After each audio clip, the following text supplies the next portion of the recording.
Perkara dugaan kasus korupsi dana Bansos Bone Bolango tahun anggaran 2011-2012 yang menyeret mantan Bupati Bone Bolango Hamim Pou ini bagaikan tak ada akhir.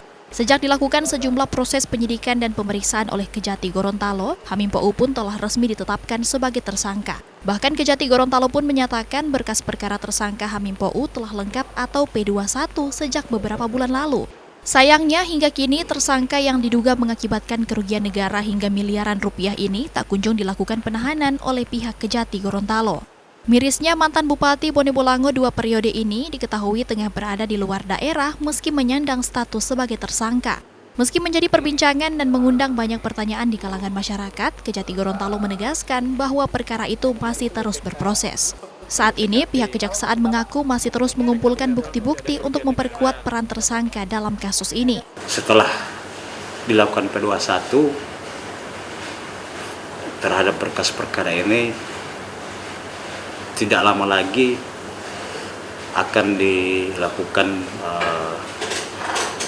tahap selanjutnya, yaitu penyerahan tahap 2. Ya.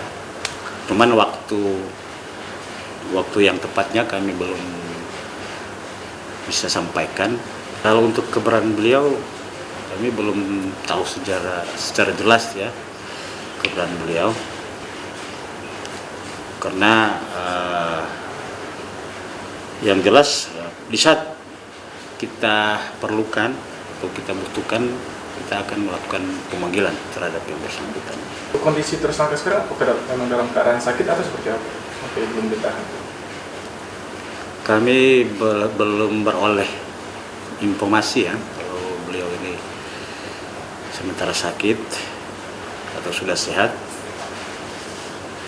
Yang jelas beliau, kalaupun akan dilakukan perkembangan kasus ini, kita akan melakukan pemanggilan. Di sisi lain, Kejati Gorontalo juga bilang tersangka Hamim Pou hingga kini masih bersikap kooperatif. Kejati Gorontalo pun turut meminta dukungan dan support dari masyarakat Gorontalo agar kasus ini segera diselesaikan hingga pada proses persidangan. Kris Kamisma, Kompas TV, Gorontalo.